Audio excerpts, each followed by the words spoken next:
The CNC performing a launch status check at this time. All systems verify ready, resume count, and go for launch. OTC, all good, go. TBC, go. TBC, fire, go. OPS, Houston flight, Houston flight, pilot,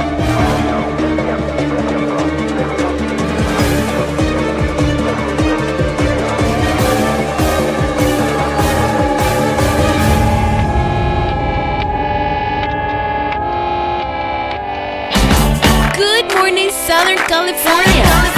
It's that time to get your lazy ass out of bed and kicked into gear. You are now tuned into the Not So Early Show with Racy and his crazy ass friends. Let's get this shit started.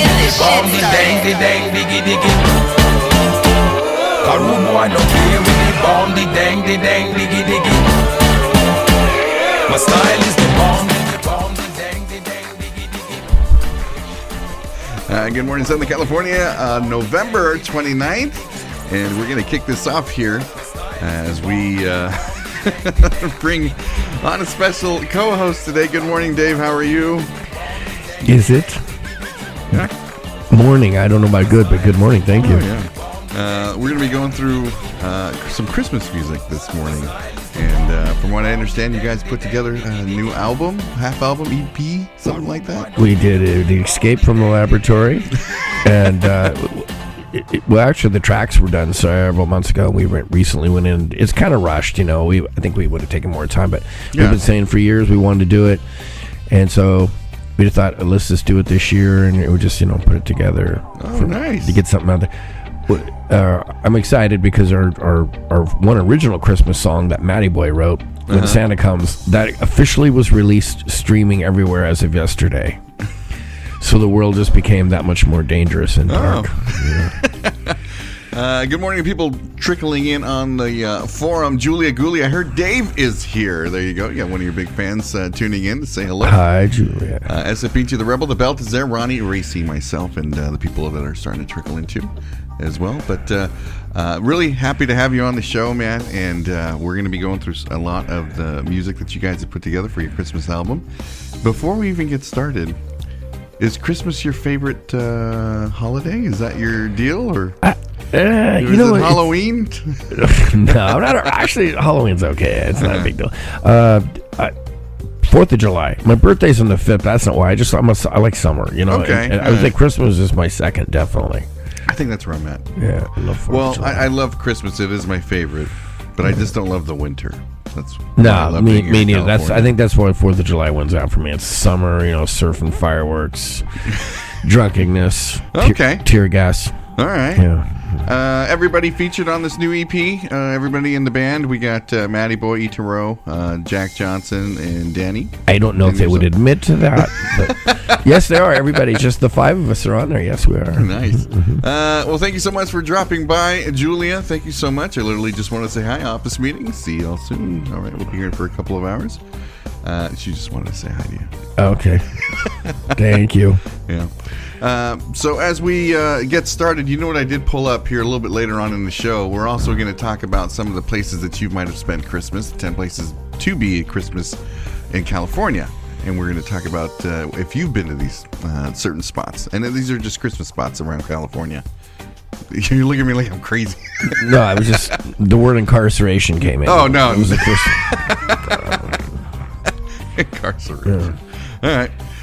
So here we go. As we get the day started, let's go ahead and see what we're going to be celebrating today on our national bullshit calendar. These are the days that us as America love to get together and celebrate certain things so we can feel just a little bit more important. So what do? We pick anything and everything to celebrate. And today we have 1, 2, 3, 4, 5, 6, 7, 8, 9 of them. I don't think we're going to read all these. Wait, no. Ray, you are so annoyingly chipper. I'm like semi-comatose right now. Coffee's trying to kick in. What'd you do last night? I haven't gone to bed yet.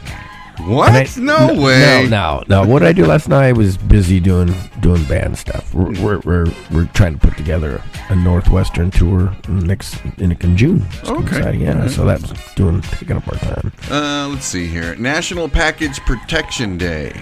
They made a day out of this for the Porch Pirates. That's what this is. Let's read it. National Package Protection Day. Yeah. Is that where they made us wear a cup during Little League? No. Yeah. National Package Protection Day encourages homeowners to stay alert during these high delivery times. A Wednesday after Thanksgiving is a time to remind us to protect our homes against package theft, which becomes more and more prevalent during the holidays. Let's follow the very next day. Is that where the next day is? Porch Pirate Day? Probably. Okay. That's exactly what that is. You know, a few Christmases ago, maybe like 5 years ago, I did order my parents, like through Amazon, like their Christmas gifts, and they were ripped off. And I even went to the other street to kind of find if anybody was, you know, just because there's the same address on the next street over. Yeah, it didn't happen. I got ripped off. Christmas gifts. I felt bad because I didn't have anything to give them for Christmas. We've got a problem with that. We live across the street from this riverbed there. Yeah. And they'll come in and they'll steal, and we go down walking there. You'll see people's Amazon packages and envelopes ripped open. Just on the trash, and they're going to see what they can find. International Day of Solidarity with the Palestinian people. I don't remember this from last year, man. Wow. Like, I'm usually pretty good about... Very timely. Yeah, I know. All right, we'll skip that one. Electronic Greetings Day. We'll read that one. Let's go. Here we go. Electronics Greetings Day. I'm not home right now. Please leave a message. Oh, no, I don't think it's like... I think it's like more emails or something like that. Let's see. The belt, kind of like when someone left beer at my house that one time. That's right. I left beer at... I can't believe you would leave beer anywhere except for in your stomach. I left them like Kona, I think we got them, and the neighbors took it. Observed annually on November 29th, Electronic Greetings Day encourages us to send electronic greetings. At the same time, the day reminds us of how much things have changed. The convenience and speed of sending an electric greeting allow more people than ever to participate in this thoughtful process. You ever take the time to do that stuff? This is not a man thing at all. No. Yeah, we don't do that. We have to read it. Hey, my plate is full just remembering to lift the toilet seat, okay? Is this real Dave or AI Dave? This is real Dave. Okay, that's pretty good. We all enjoy it when someone remembers our birthdays, anniversaries, and other important life events. While greeting cards continue to be used, electronic greetings are far more cost-effective and mean equally as much. You know, I think there's something like lost when you like email a birthday card. It's like, so you grab a template, you put somebody's name on it, and then you send it off. Yeah. As opposed to like it's just a letter. Our society becoming more, sheltered, and then no one talks. Everybody doesn't leave their house. They shop online, and they text. That's me. My favorite is when somebody texts you and you immediately call them back and they don't answer. That's me. And then I go and you look in the mirror just like Al Franken in Saturday Night Live and you say, I like me. I'm a good person. Why won't they pick up their phone? That's pretty good. I agree. Let's see. Not when it has a gift card attached. I still think there's something lost in like when you're emailing a gift card. Even that is like you're not writing anything out. We type every day on our phones. Like if you actually write a letter to somebody or send them a card, there's more effort to that. At least it cuts down on regifting, I guess. Right? Yeah, it would. All right. So we're gonna kick off. It's officially Christmas time now. It is. Well, to me, yeah. I mean, Thanksgiving Day. It's ready to go? Okay. Yeah, if you're on Power 106, it starts in September. Mariah Carey and all that horror show. She's got a Christmas tour starting at Yamava Casino if you want to go. I got tickets. Oh, my God. I don't have tickets down there. So we got a new song that was actually sent in to us by a Bernie Martini all the way up north and from San Jose. And so we're going to start this day off with Christmas music with a little bit of Bernie Martini. Pay attention to what this young man is doing in this track. This is really good. Dave, this will be your first time. You ready for this? Will it hurt? No. Falling Be gentle. for You Like Snow by Bernie Martini. We'll be right back, everybody. Here we go. Christmas calling, snow is falling, first snow of the year. the night we met, a fine quartet played Misty on the pier. We just clicked and that was it. Boom, bada, bang, bingo. As soon as you're near, it's crystal clear. I'm falling for you like snow. Falling for you, darling, just like dominoes. I'm crawling, are you all in? It takes two to tango. I'm your free-falling Romeo. You really make me glow. Who would have believed on Christmas Eve I'm falling for you like snow? Blissfulicious Christmas kisses under the mistletoe. Chocolate roses rubbing noses by the fire's glow.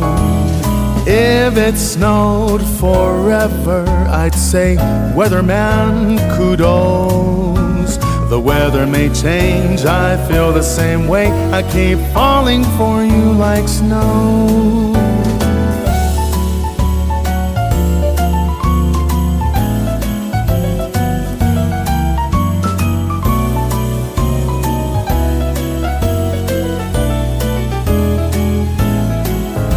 Some love stories get real stormy.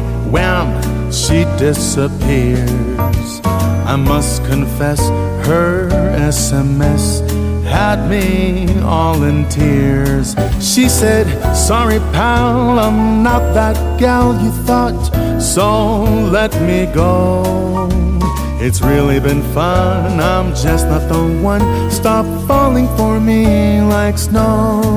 But I'm falling for you, darling, just like dominoes. I keep calling, so quit stalling. Cupid's tears have froze. If I fall any deeper, it's out of my control. Don't blame it on me, it's gravity. I'm just falling for you like snow.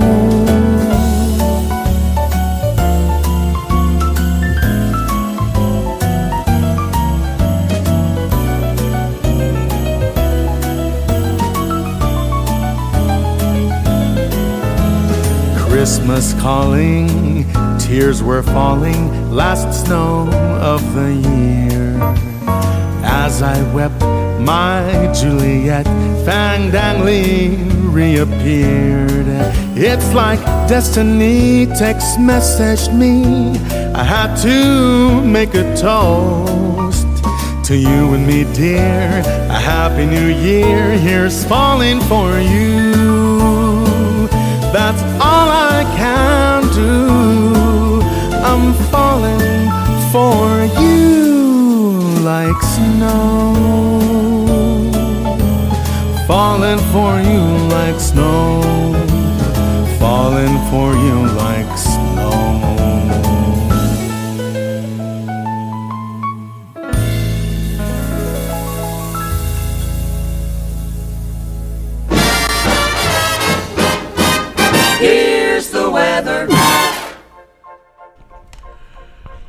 Welcome back, everybody. That was Bernie Martini, Falling for You Like Snow. Nice voice. Feelings. It's pretty good, huh? Yeah, it's swinging. It's gonna be. We're gonna put that on a Christmas rotation when that starts on December 1st. So that way, all of his fans can go ahead and check him out too during. You think we could put that as a like kind of sneak it in like the Christmas rockabilly stuff that we have too? Did we throw a little crooner in there? I think we just did. Yeah. Okay, yeah, we just did. All right, all right. You okay, Rick? Yeah. Okay, just check. Let's go ahead and check out the weather here. Let's see, Wednesday, 65 degrees currently here in the beautiful city of Alhambra, partly cloudy. It's going to be like that for the rest of the week until Sunday and Monday, where it bumps up to about 70 to 77 on Monday, partly cloudy. If you don't know what partly cloudy means, it means that there's only half the clouds out there. So that's it. Easy as that. I thought this colder weather would kind of get rid of the coyotes when I was coming up to your the station here. Did you hear one? No, he looked at me. He's very hungry, and I said, don't eat me. And he said, don't worry, we're waiting for Ray to take the trash out. That's a serious thing. Yeah. They're out there. Okay, so here we go. Let's see. Switch up the background music. We're going to do a little bit of Christmas stuff in the back. Also, we'll get the announcements, and then we'll get started with the music here, everybody. It is Wednesday. I'm here with Dave. My name is Ray C. And we're going to be talking a little bit about the new EP, the Christmas EP from the Crown City Bombers. We're going to be playing those tracks. Tuesday nights, you can catch After Hours with Mr. Kelly from 8 to 9. I wasn't able to catch that one. I was out and about, but make sure you do tune in every single Tuesday night with After Hours. Were you able to catch that show last night? Not last night, but I did their last one. Yeah. He plays some really great stuff, and I love that picture of him and Kelly. Oh, yeah. One of their first dates going to the Steve Ray Vaughan. Oh, gig. yeah. I did see that. Apparently, did I read that right? He said Jeff Beck was on the bill? What a kick-ass. Oh, my God. Jealous, man. What was your first concert? Believe it or not, Yeah. major concert. I remember this because it was Anaheim Stadium. It was Journey and Okay. ELO. I think it was 1978, and Wow. and everybody was high as a kite at Anaheim Stadium, and there was these guys had people jumping out of planes and parachutes and all this laser show, and it was all out. There's people in the infield, and I think I saw Ted Nugent or somebody there too, and I guess these two started going at it, and the cops came and wrapped him in a blanket and carried him away. Had What? some good mushrooms. Yeah, they used to have those big 70s concerts at Angel Stadium. It was ELO with their laser show and Journey together, and what I remember of it, it was a lot of drugs, a lot of weed. It was fun. Okay. All right. Christmas time. Yeah. Tuesday and Thursday nights, make sure you can catch DJ Boogie, the world famous DJ Boogie, at 6 p.m. for his Chicken Shack show. Tune in and see what's on the menu. Flashback Fridays with Jenna. Rockin' Rhythm Radio presents Generation XYZ, bumping all the jams at 8 p.m. Now this Friday, she's going to be doing totally 80s Christmas on Friday at 8 p.m. She's got to play that Waitress, the song by the Waitresses, if it's 80s, the Christmas song. How's that go? Well, they had their hit, I Know What Boys Like, but they also had this Christmas song. I can't remember the name of it. I just remember it was a really cool song. But I'm sure she'll play it. If you're listening, Jenna, the Christmas song by the Waitresses. Okay, yeah. She's tuned in at work. Let's see. I saw the Stones in Anaheim Stadium in 78. Yeah, Anaheim Stadium was the place for those big concerts. Kind of like, yeah. Rockin' Rhythm Radio every Saturday at 11. Sunday at Jammin' the Oldies with DJ Boogie, the world famous DJ Boogie. During the football games, turn your TV set down and check out some oldies with DJ Boogie. On the record, 41, I think they're 41 or 42 shows long. Never missed a show with Kelly and Steve Harms at 6 p.m. that we put to the tests when the holidays start coming around.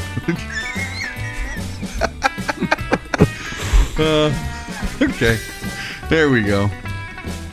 Let's see, bullshit days. Did the calendar. Oh, it is hump day. Dave, you ready for this? We're going to do a little hump day. Hump day. And then we'll get into your music. Am I reading Sex Facts Yeah. with Scotty? Yeah, sex facts. Is he the new Dr. Ruth, or what? Or what's going on here? What are you talking about? Where are you at? She was the sex therapist. She used to always be on David Letterman. Oh. Hey, you're too young, Ray. Okay. Click below for the original penis molder. Thank you, Scotty. Sex facts. Okay. For the link below. Okay, let's go and check this out. Scotty must have sent out the Cynthia Plastercaster, recovering groupie who gained fame for creating plaster casts of celebrities' erected penises. She began her career in 1968 casting penises of rock musicians. She later expanded her subject to include filmmakers and other types of artists, eventually amassing a collection of 50 blaster phalluses in 2000, adding casting female artists' breasts to as well. So she would, is there a list of everybody that she had? Penis sculptures. I thought that was a baseball trophy up there on the shelf next to you. No. Oh, okay. I mean, that's a long bat. Yeah. Okay, I'm looking for this. There's a biography list of casts. Joe Copeland, Al Hernandez, Jimi Hendrix, Noel Redding, the Mandela Band, the whole band, The Who, Eric Burton from The Animals has his penis cast, and he was number 8 on the list. Let's see here, the Smothers Brothers, are there along with Frank Zappa. She saw a lot of penis. A lot of penis. Jello Biafra? Wow. Yeah. I don't know to be like excited about this or Just the name, yeah. just the names and not what's regarding. Maybe a guitar pick, lock of their hair, I don't know. But Right. that, I don't. I think I could skip that. All right, I'm trying to see any more than I might know. Let's see here. The Demolition Doll Rods. Okay. Keith Hartley, Tony Stevens, Foghat, the whole band. No Wendy on the plasmatics. This I one don't see sucks. this. Yeah, I don't see any women. Like they said, they had breasts too, but we're just reading about the penises. All right. Well, thank you for You that. need to play some plasmatics on LME. Plasmatics. Yeah, Wendy-O. Where are they from? God, was it somewhere here in California? I'm not sure. Maybe somebody can let me remind me. But I remember she had the big mohawk and she'd saw TV sets in half on stage. Okay. Good stuff. There's the Pleasure Chest Clone Willy Penis Moldy Kit for Dave for Christmas. There you go. Wow. Thank you. Okay, so you ready for this X Fact of the day? We got through the penises here. Orgasms, use it or lose it. File this under the scary sex facts. It's rare, but it's possible to lose your sexual sensation if you go for long periods of time without sex. Allison says there is a medical condition known as clitoral atrophy, which occurs when the clitoris doesn't receive enough blood flow, causing it to react or retract into the body. She explains penile atrophy can also occur, although it's less likely to due to a lack of sex and more often caused by aging or injury. I am suddenly regretting not coming on the show until Thursday. It's Wednesday, yeah. It's hump day. Day. Okay, that makes sense, I guess. Dave's looking at me like these aren't Christmas. What is going on? Yeah. All right, so here we Speaking of go. ornaments. Yeah. All right, so you know what? That's a great segue to get into your first Christmas song, is it not? Oh, God. Did you have one in Well, mind I don't- that you wanted us to play first? Oh, we'll start off with the opening track. Like I said, they're recorded very quickly and raw. This is our version of Jingle Bells we open up some of our sets with. Oh, all right. Well, let's go ahead and check this out. So that'll get the show off the air, I'm sure. Here we go with Jingle Bells. We'll be right back, everybody, and we'll talk about where to visit in Southern California, the best Christmas places, along with Dave. This is Jingle Bells with the Crown City Bombers. Here we go, everybody. Jingle bells, jingle all the way. Oh, what fun it is to ride in a one-horse open sleigh. Jingle bells, jingle all the way. Oh, what fun it is to ride in a one-horse open sleigh. Dashing through the snow in a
Nice. Jingle Bells by the Crown City Bombers, the opening track on the new album, the Christmas album that you guys have been trying to get together for a while. You excited about it? I am. Like I said, we're playing a lot of it. We got our little Christmas tour again this year.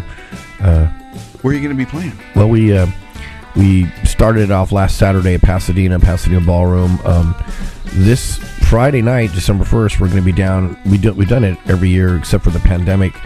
The annual Carlsbad in Encinitas. It's the Forum Carlsbad Mall. It's this huge outdoor mall, and they have this giant tree, and we do the Christmas tree lighting. Santa Claus comes, blah, blah, blah. And so we're going to be playing from 6 to 7, and we play in this big stage outdoors in front of this massive tree. It's a lot of people. It's really fun. Yeah. And then Sunday, the 3rd, we'll be here in L.A., 3rd and Fairfax at Farmers Market. I've been through there. I've seen you guys perform there. Yeah, that's a fun spot. They at the Grove down there having a big, huge Christmas thing all day, 3 to 7. There's a group called the Moonrays Doo-Wop. It's going to open for us at 5, and then we go on 6 to 7. It's all free. Farmers Market, 3rd. Come on down. Nice. And you can, they have a lot of food out there, too, as well. So you can sit there, grab some food, go check out the band.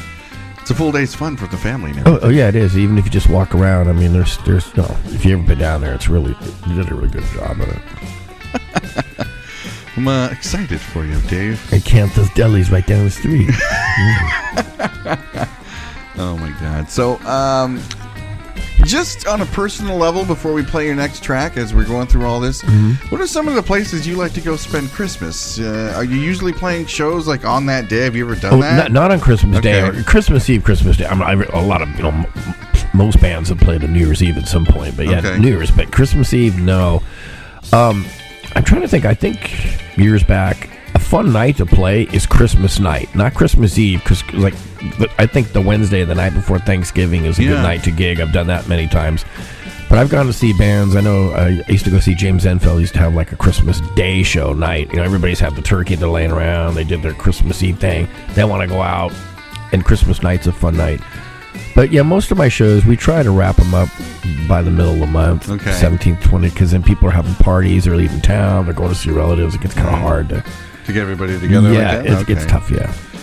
Let's see. Have you ever been through Mammoth Lake for Christmas? This is one of the destinations in California that's expected to have like a real big population there. And I'll read it. The small and the further south Mammoth Lakes offer another ideal Christmas escape. The Mammoth Lakes provide breathtaking winter scenery with plenty of snow and winter sports. After you're finished skiing, snowboarding, or sledding, you'll want to slow down and appreciate the picture-perfect evergreen forest. Your sightseeing should also include the Devil's Postpile National Monument. I've never been through there. Have you? No, I have not. And the famous Rainbow Falls. No, I heard it's beautiful. People go skiing up there. I'm not a big skier. I've skied before, but not in years. I can't ski anymore. I can't do that anymore. But all right. Well, when you did go skiing, where did you go? Just up here in Big Bear? Yeah. Okay. Local stuff. Right. So I got another track for you that we want to play. It's "Rockin' Around the Christmas Tree." Yeah, the Brenda Lee classic, and Danny does a great job. Okay. And I would imagine you're on the track too, playing a little bit of rhythm. Yeah, yes. Are you backing her up at all? Well, here's the thing. It was so rushed. A lot of the songs you'll hear here, they're very stripped down versions. Like we'll have sax and a lot of them, and there's a lot of background vocals that we would have liked to have done that aren't on these tracks. But if you see us live, it's a lot fuller. On this one, there's some not on the track, but there is background live and a few of the others. Oh, nice. Okay. But it still sounds all right. Well, let's check it out, everybody. Very traditional. Rocking Around the Christmas Tree with the Crown City Bombers, the second track on their album. Here we go.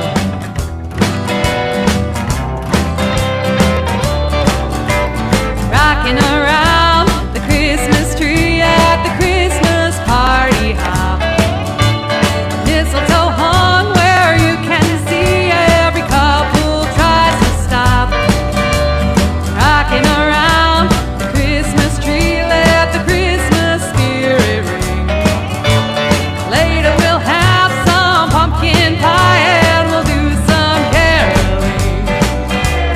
You will get a sentimental feeling when you hear voices singing, let's be jolly. Deck the halls with boughs of holly, rocking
Welcome back. Rocking around the Christmas tree with the Crown City Bombers. That was Danny taking the lead on that one.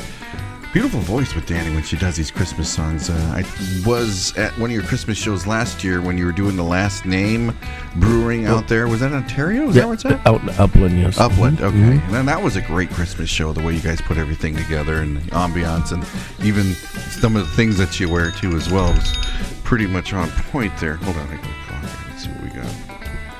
Hello? Hello, is this Ronaldo Castillo? It is. This is the Bamboo Club in Long Beach. We found your wallet here. Oh. Yes, it was in the women's restroom for some Fuck. All right. It didn't have any money in it, but it had your phone number, so I'm calling you if you care to come pick it up. We have drink specials today, too. Again? Okay. Thank you, Mr. Bamboo. Just want to let you know. Such a good Thanks Samaritan. very much. We're open. We start open at 2 o'clock this afternoon. Thanks. Okay. David and I'll swing by and pick it up. So long. All right. Thank you. That voice sounded very familiar to me. Yeah. Yeah. I think it was my parole officer, but I'm not sure. I was hanging out at Bamboo Club yesterday. Yeah, I know, I heard that. And by the way, thanks for the info on the forum that the Plasmatics are from New York. I could not remember. I know they were on Saturday Night Live. Oh, okay. Oh, they're okay. Yeah, look them up. You never heard the Plasmatics? No. Yeah, it's pretty. I probably have, but they're like interesting to say the least. Wendy O. Williams, yeah, she was in a couple of those B movie kind of music. Like punk rock. Okay. She was like some B movie, all girl prison movies, like something like John Waters would have made. She was in this one movie. I can't remember the name. It was hilarious, but yeah, she was something else. To Zombie Limit. All right. That was very nice of the Bamboo Lounge to call you. Like, had your back. Yeah, I did. I didn't realize that I had their number saved because it came up as the Bamboo Club. Yeah, very. All right. Maybe it's a new update from Apple. Okay. That's fucking odd. See what happens, Ray? Yeah. You know, Ray, I just got to say, you've this little radio station. Yeah. You know, you built the radio station. You said Mexico was going to pay for it, but they didn't, and we pay for it every single day of our lives. Number 9, Lake Tahoe. You ever been through Lake Tahoe? I have. Yeah? You played out there, or you've been out there as a kid? Yeah, and my cousin lived there in South Lake, and we used to go hang out at Cal Neva. It was California Neva. It was the old place where Sinatra and the Rat Pack, and I think Elvis was there a few times too, but he would perform there. But it's kind of, the place is sort of like Acapulco in Mexico. It's sort of, it was in the 50s and 60s in its heyday. It's sort of like cheesy now. But Cal Neva was the place where they used to stay when Sinatra was courting JFK and wanted him to come stay at his resort out there, and he did a few times, and supposedly they used to meet up with Marilyn Monroe there and Robert Kennedy Jr. And we went to some of the rooms at their suites that they stayed at Maryland and all them, and then later on, of course, JFK snubbed him at the last minute, but that was the place that they would all go hang out there in Cal Neva. Wow. It was at North Lake Tahoe, though, I think. Yeah, North. Like on the Nevada side? Yes, Cal Neva, California Neva. That's what they named the resort. Yeah, I've only been through there once. I think Sinatra owned it or was part owner of it at the time. Yeah. Well, apparently it's one of the best places to visit here in California, also found in the Sierra Nevada mountains. Lake Tahoe sits on the border between California and Nevada. The large lake boasts beautiful freshwater beaches with nearby mountains perfect for skiing. Tahoe is one of the few places in California where you can enjoy white Christmas. Racist. Thanks to the high elevation. Oh, they meant snow.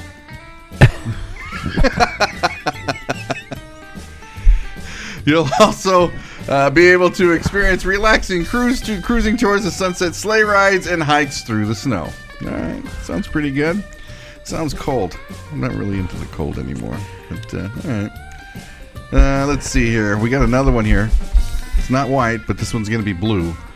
And I believe you take the vocals on this one. Yeah, and I want to apologize in advance. This was my... I don't know about this one. It's okay, but yeah. But I'm going to dedicate this one. Okay, what do you got? To my friends Brian Hogan and Chris James. Yeah. You guys put down the bong. And Brian, the DNA test came in. You are the father. Wow. Okay. All right, Brian, this is for you. A little singing here by the Crown City Bombers. This one's called Blue Christmas. We'll be right back, everybody. Here we go. Have a blue Christmas without you. I'll be so blue just thinking about you. Oh, decorations are red on a green Christmas tree. Won't be the same, dear, if you're not here with me. And when those blue snowflakes start falling, oh, that's when those blue memories start calling. You'll be doing alright with your Christmas of white, and I have a blue, blue, blue, blue Christmas.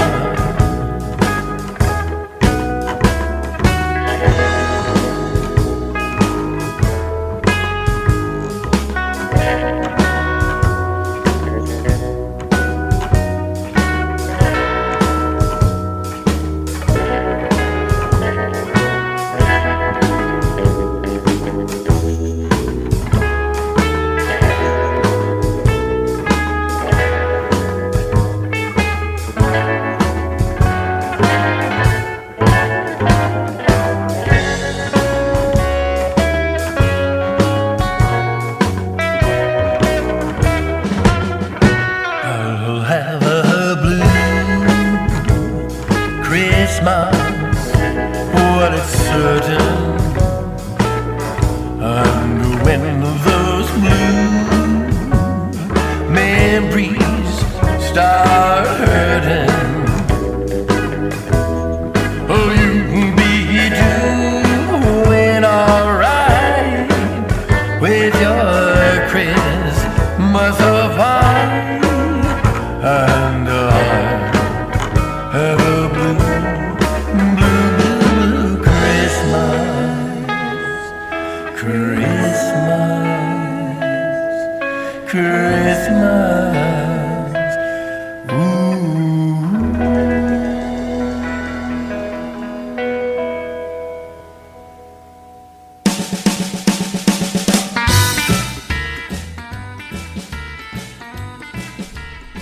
Welcome back to Blue Christmas with the Crown City Bombers. And Dave, you never cease to amaze me.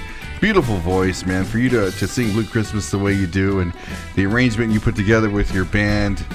This is my new Christmas album that I'm going to be playing all the time. Thank you very much. Honey, you lied when you said you liked my record. I had no cause to doubt you. But I'd rather go on hearing your lies and bullshit than to go on living without LME. Good night, honey. It's a little bit of Junebug. It's pretty good. Thank you. I appreciate that. We've had Elvis on the show now. Thank you, Elvis. I appreciate that. Let's see. I feel like you're on a plane, like nosediving into the Bermuda Triangle right now. No, not at all, man. Or is it just the show? The show. Okay. Ending for Blue Christmas. Yes. You did your own little thing there. We did our own little thing. Yeah, I love it. It didn't stop abruptly. You guys kind of ringed. It's kind of like going to a museum and getting a knife and puncturing an old Van Gogh. It's like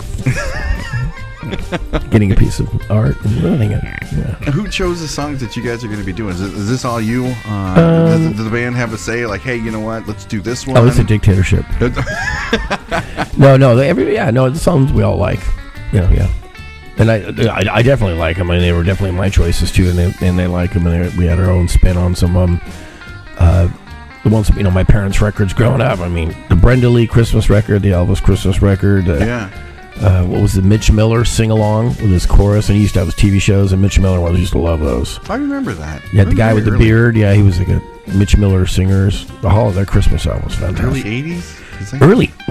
I think that's maybe I was watching reruns. Rich Miller was the 50s and 60s. They used to have sing-alongs in the early 80s for Christmas. I remember my mother putting me in front of the TV. That was him too. I mean, he was around then, still doing it. Right. Okay. Guy Lombardo from New Year's Eve. God, that guy was around for 60 years, I guess. I don't know.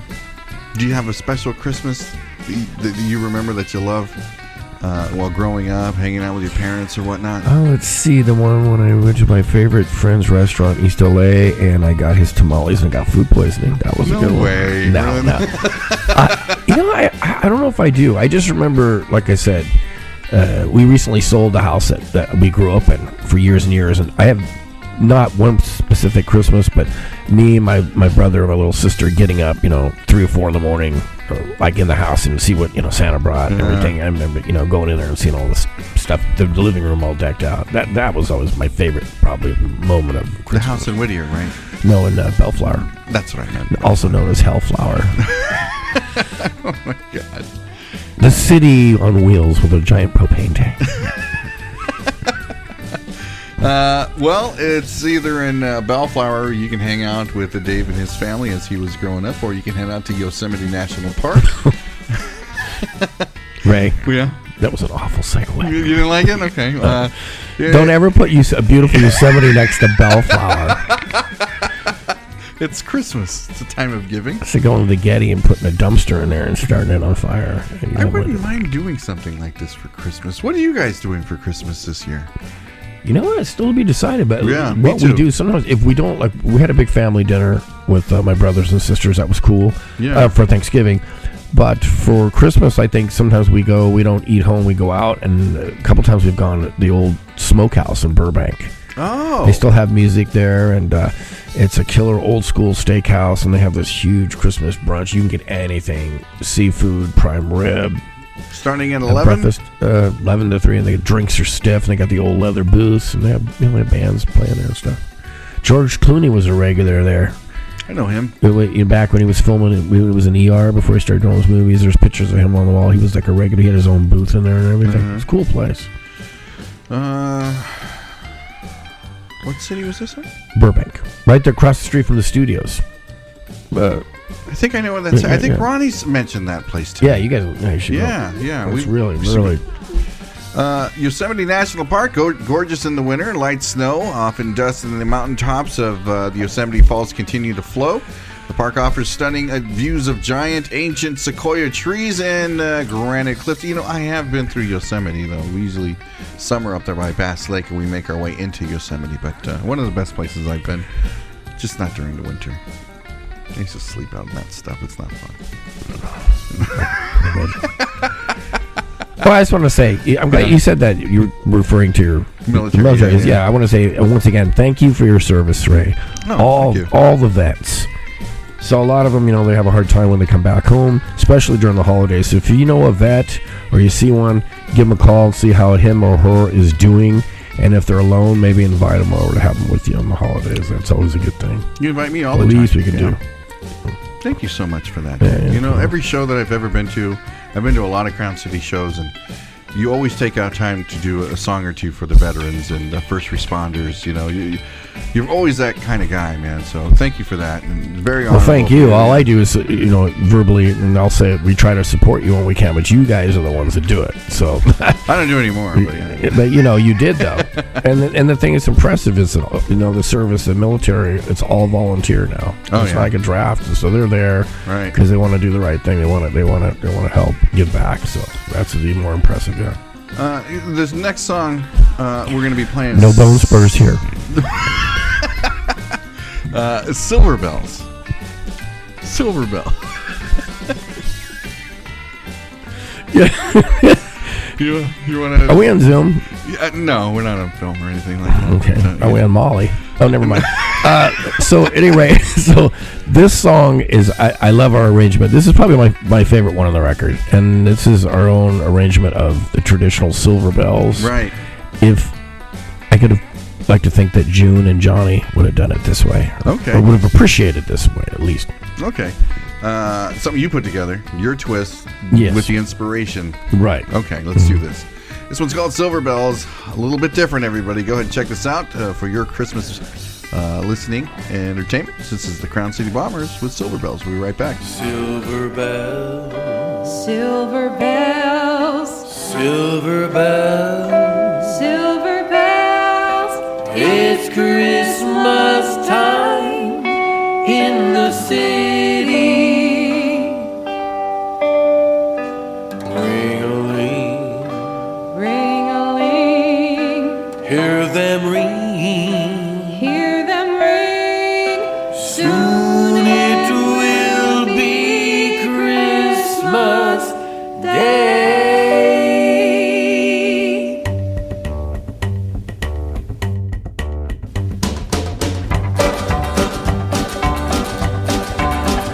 City sidewalks, Busy sidewalks, dressed in holiday style. In the air there's a feeling of Christmas. children laughing, People passing, meeting smile after smile. And on every street corner you hear silver bells, silver bells, silver bells. silver bells. It's Christmas time in the city. Ring-a-ling, Ring-a-ling, hear them ring. hear them ring. Soon it will be Christmas Day.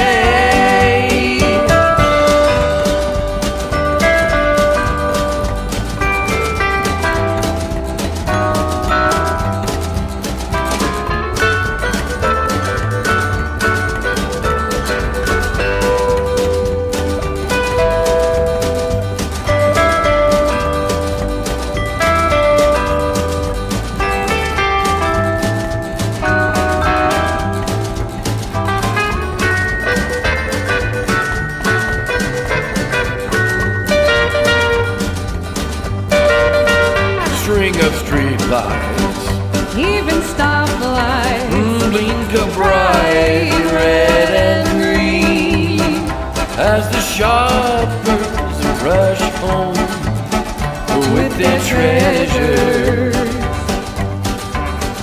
hear the snow crunch, See the kids bunch. Well, it's the Santa's big scene, and above all this bustle, you hear silver bells, silver bells, silver bells. silver bells. It's Christmas time in the city. Ring-a-ling, Ring-a-ling, hear them ring. hear them ring. Soon it will be Christmas Day. Soon it will be Christmas Day.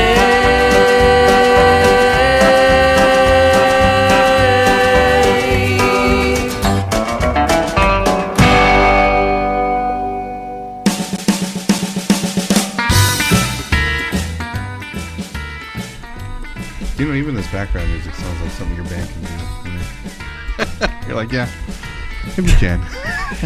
Silver Bells is the Crown City Bombers. I love that arrangement that you guys put together, man. Thank you. Yeah, I really do. And I would imagine with your background and everything that you love, you're the one who put that together like that. Well, yeah, it was a lot of it was my idea, but some of the other band members did. They had suggestions too. Okay. Different speed changes. It was a kind of collaborative. Yeah. Who would you say on this track, like the biggest contributor when it comes to like putting that come kind of on, twist man. on it? Yeah, man, why not? Is it you? So how did you? Only if you tell all the listeners. Yeah. How are the test results? I'm not the father. Okay. Sorry, Brian. Anyway. Yeah. Who was a big? No, it was. This one really was collaborative. Nice. Because we wanted the speed change, the country, just the thing. Oh, the beginning, the slow intro, the beginning to pick it up. That was my idea, but like a lot of the other stuff was everybody else's. It gives you like a sense of family, and at the same time, you want to drink. Yeah. That's just me. The Manson family, yes. Or Adam's family. All right. You know what? Out of we've been listening to your tracks. Is there anybody out there that you played with or and you would encourage them as other musicians to put out some type of Christmas music that you would like to hear from? Like any of your friends that play out there? Well, a lot of the people, my friends, music partners and people that we know, like Scotty and different people, they've all got their Christmas songs out. I'm trying to think off the bat. Anybody locally? I don't know. I'm not sure. I can't think of them. Have you heard June Christmas Yes, song? I have. Yeah, you played it. I heard it recently here, Yeah. a day or so ago. I sure did. Yeah, I love that I heard one. Scotty's. I heard June's. Yeah. Have you heard definitely. ours? Yes, I have heard that. You answered like you don't want to hear I it also again. heard the sirens, the duck and cover drills when I was in 4th grade. And I'm still traumatized by it, okay? One of the other places to visit is Los Angeles, believe it or not. I don't really agree with Every this Friday one. morning, the air raid sirens. The best spot for fun-filled green Christmas is Los Angeles. The city is an exciting place to visit year-round. It's home to the iconic Hollywood sign, as well as some of the world's most famous television and movie studios, including Universal. It also features the Hollywood Boulevard and the Walk of Fame, where you can find handprints and Tent City. Tent City. Like, I want to say, like, Los Angeles is beautiful if you get that concept or whatnot. It's a big city. From afar, it's a beautiful city. But as you get closer, State of the art under the bridge. Yeah. Tent City. But see, look what they're including here. They're including Anaheim and Disneyland. Okay, that's as wrong as the Angels. I've always been an Angels fan, but I'm sorry, Angels, you're not the Los Angeles Angels or Los Angeles Angels of Anaheim. You're the Anaheim Angels, even California. I don't know, Orange County Angels, but you're not from LA. What the hell? Yeah, you're not from LA. Yeah, it is what it is. Okay, let's see. Next Christmas song that you wanted to present to everybody. Are you gonna release these anytime soon, or we put them on? Eventually, or when Santa comes, this is streaming, and some of these here, most of them are like, they're covers or not our songs like that. So we're gonna get them on an order basis. If you want to order it, we can get the music to you, but these aren't currently streaming right now. Oh, okay. Right now, but you can contact us and we can get you the music. All right. Yeah. Let's see. The next one I got here for you is Run Rudolph. Is that the one you want? No, Santa Claus Back in Town Blues, if that's okay. Oh, yeah, I do have that one here. Here it is. Santa's Back in Town. And this one's going to be by the Crown City Bombers. As we leave Los Angeles during our Christmas, we're going to go head back up to the North Pole with the Bombers, everybody. We'll be right back. Here we go. Christmas, Christmas, Christmas. Well, it's Christmas time, pretty baby, and the snow is falling down. Yeah, well, it's Christmas time, pretty baby, and the snow is falling down. Well, now you be a real good little girl now. Oh, Santa Claus is back in town. Got no sleigh with a reindeer, no sack on my back. You're gonna see me coming in a big black Cadillac. Christmas time, pretty baby. Oh, the snow is falling down. Yeah. You be a real dirty little girl now. Yeah, Santa Claus is back in town.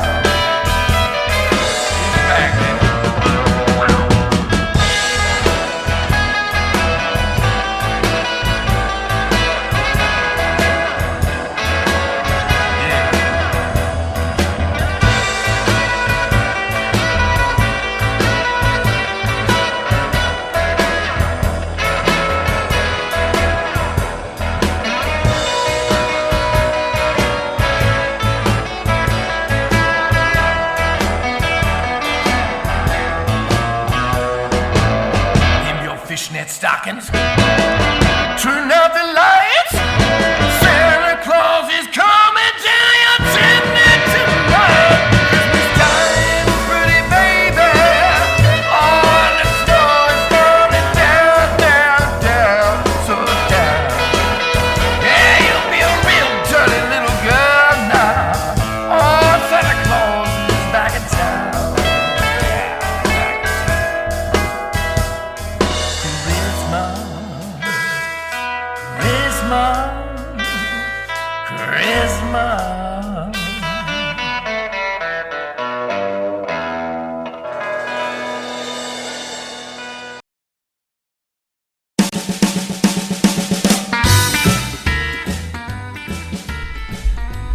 Welcome back, everybody. Santa's back in town, and it's Dave taking those lead vocals along with Itaro playing the lead guitar in the background there.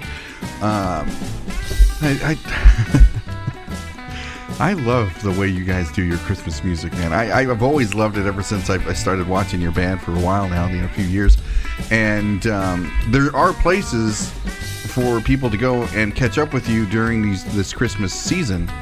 What are some of the places you're going to be, kind of remind everybody where you're going to be and who you're going to be playing with? Well, this, like I said, make it quick. This Friday night, for people down in the San Diego, Encinitas, Carlsbad area, we're going to be doing the annual Forum Carlsbad Christmas tree lighting. It's outdoors, this big, huge tree at the Forum Carlsbad. It's like a big, really beautiful shopping place there near the beach. And 6 to 7, we're doing one set there. And then this Sunday at Farmers Market in LA, they're having an all-day thing. I think 2 to 7, and outdoors there by the clock. At Farmers Market, they're in Fairfax. There's going to be a doo-wop group, the Moonrays, 5 o'clock, and we play 6 to 7.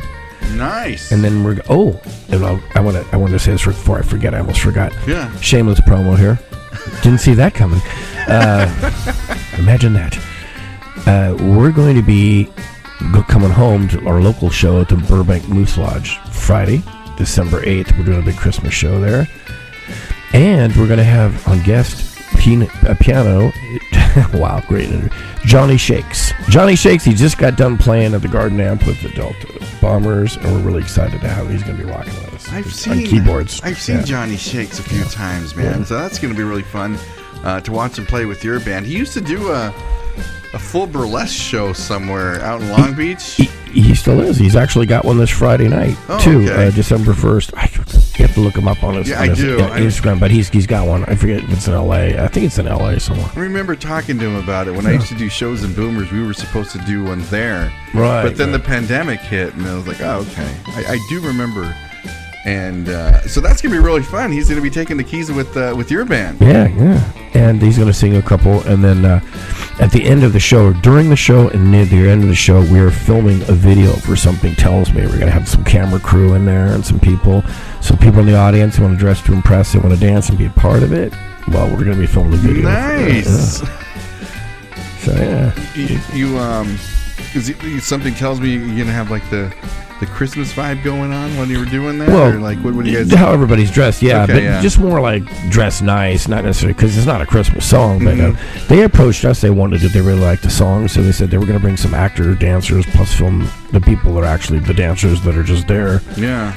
No, they're going to film us doing it. Something tells me hit the top 10 here a few times after we started airing it. It's been popping up in the top 10 the last couple months.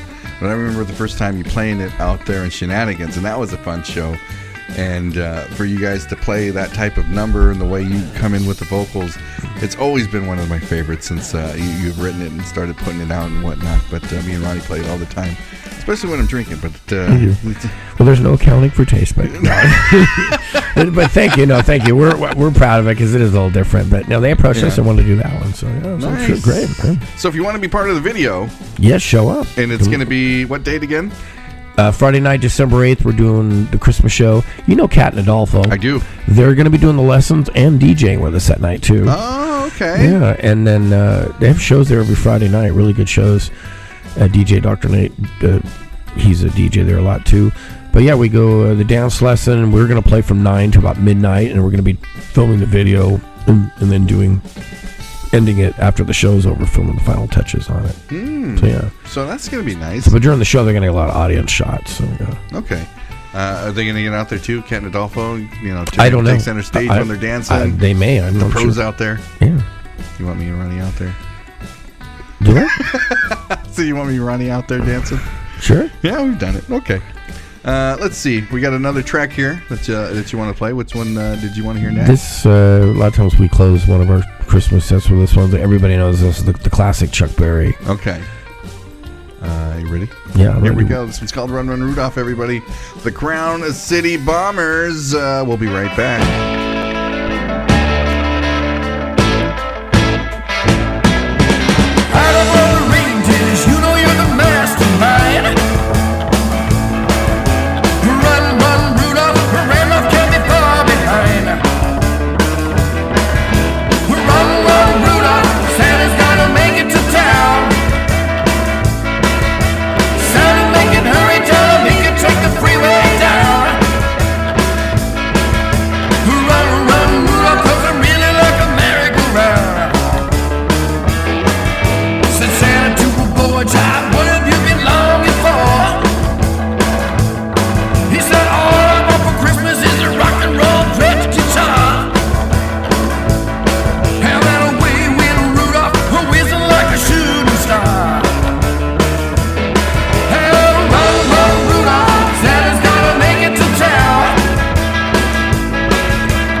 Welcome back. How are we looking? Good. All right. Run Run Rudolph, Crown City Bombers. That's usually how you close the show, but you guys extend that a while. Don't Oh, yeah, you? we're definitely.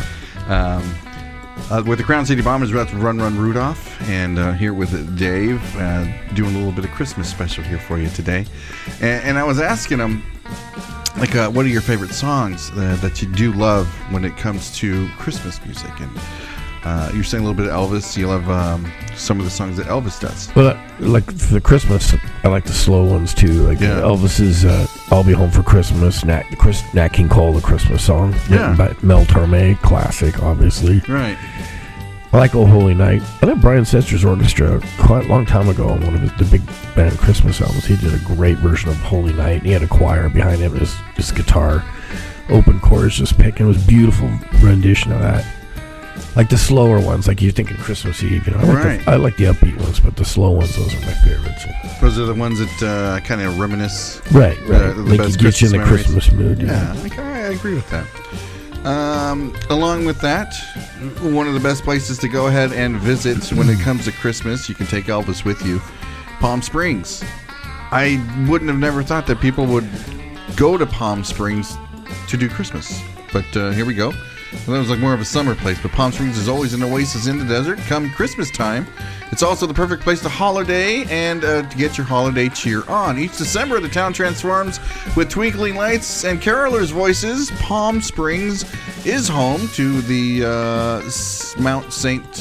Jacinto, I think is what it's called, which means White Christmas is a possibility. Oh, that's that big mountain on the south side. Right. Okay, yeah. Christmas is a possibility, along with sledding, snow shoeing, and also snow or shine. You can enjoy Christmas activities like roasting chestnuts, decorating cookies, making crafts, and writing letters to Santa from Palm Springs. You can do that anywhere Chestnuts else. definitely get roasted in Palm Springs. But, we were there last Thanksgiving. Yeah. Not Christmas. We spent Thanksgiving weekend there. The hotel was really cool. Where'd you stay? It was by the Ace Hotel. It was, the Cayente, the tropical, the That's tiki where we one. stay. It was right next door to that one. I've stayed at that one too, the Okay. tiki one. But we stayed there, and all the rooms were kitschy, kind of like picture Madonna in. Like they had Right. a 50s vibe and a 70s vibe when they had a turntable in the room, and the furniture was all kitschy, and the pool. They had the bar right there by the pool. It was great. Yeah. And there was an old diner there that we had Thanksgiving dinner in. I forget the name of the diner, but it's been redone, and they served Christmas dinner in there, or Thanksgiving dinner in there. It was a lot of fun. I would have never imagined going to Palm Springs outside of summer. But, all right. Went and there was a jazz piano there. Guy went to his jazz club at Steakhouse. We went and hung out. It was really nice. What was the name of the steakhouse? Yeah, I don't remember, but I remember we went to this bar that was like it was like the inside of a cockpit of an airplane. Okay. And like the seats and everything was this bar, giant, and all the cocktail waiters and waitresses had Like flight flight okay, attendant yeah. outfits on. All right. Yeah, we went there too. That was Sounded pretty cool. fun. We went to a steakhouse out there in Palm Springs. It was very modern. It was very. Is that the one you went to? Because it's like a. Was there a piano in the Yeah. back, and the kind of in the back had a long, narrow thing? Like when you come in, the steakhouse was to the right, the bar was straight ahead. It Yes. was narrow, and they had the piano right there. Yes. Really cool. That maybe it sounds like maybe it's the same one. I can't remember the name, but that's where we were. Very dark inside. Yeah, Okay. It was dark for us. Maybe it was nighttime. Who knows? But very dark right now. but Palm Springs is a place to go. Mr. No, Lyons. That was the name of the place. Mr. Lyons. Now it's dark. Yeah. It's okay. Do you remember it? Your mom remembers. Wow. How would my mom remember that, dude? She's never been to Palm Springs. How do you know my mom?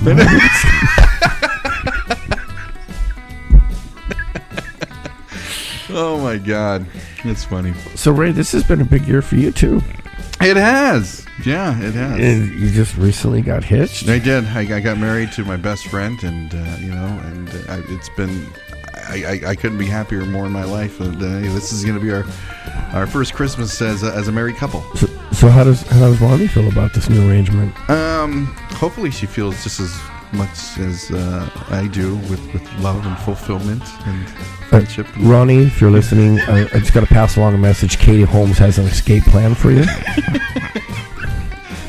It takes you to Mr. Lyons with my mom. So Your mom, this mom gets around, man. What's going on here? It's supposed to be this is Christmas time. This isn't Halloween. What's going on? I'm pretty sure that's not my mother up there, but if it were, she would tell you that she's one of your biggest fans of your band. She's seen you a couple times at Turnbulls and my mother. Yeah. Okay. Ray, I don't know if you're serious or not. And most recently in Las Vegas when you guys were playing at the Sand Dollar. That's right. Right. I remember that. I don't remember Turnbulls. I didn't. Yeah, it was. Oh wow. It was like, I don't know, 4 or 5 years ago. Oh, I was gonna say. And we went up there like you were doing a Halloween show at Turnbulls, and we went up there. Took my mom to go see your band. The drive-by in Vegas. Yeah. Wow. Oh my God. But you know what? And so I wanted to tell you that she's one of your biggest fans. Well, thank you. Yeah. Like I said, no accounting for taste, but we appreciate it. Is it okay if I send these tracks to my mother? Absolutely. She's gonna love this stuff, man, for her Christmas celebrations as we get closer to Christmas. I'd like to play a song for you. And Just Venmo me the $50. Of course I will. What are you gonna play? I was gonna play something from our dear friend. One of my favorite Christmas songs too, as we're getting into the season, is "Christmas Ghost Town" by Jim Clivas and the Ditty Boys. I do love this, and that's why I was asking you. Outside of everybody that we know, I was wanting to know, like, what brings you back to your childhood. But there's nothing like bringing old memories and creating new ones. And this track right here too. From June Clivas, I just love the way she sings this song and what it's about, and wanted to share it with you. And I know you've heard it before. Yeah, I like it. It's a good song. But I wanted to play the track, and then when we come back, we'll talk a little bit more about it. But here we go. This one's called Christmas Ghost Town by June Clivas and the Ditty Boys, everybody. Here we go.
Welcome back, everybody. Christmas Ghost Town by June Clivas and the Ditty Boys.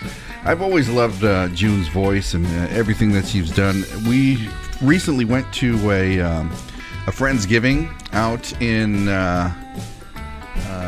by Jenna's place, and we had all gotten together and we were around the bonfire, and we were each taking turns on playing the acoustic guitar and singing songs that we know. And she started doing Christmas songs, and her voice and the way she twisted into like a little bit of country was beyond belief. I wish we really would have recorded that.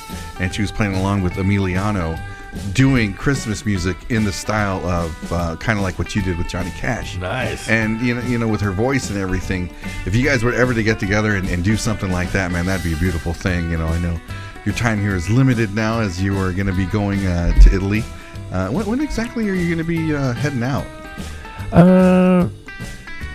Probably the end of the summer. Oh, so you got a lot to do then. Okay. Yeah.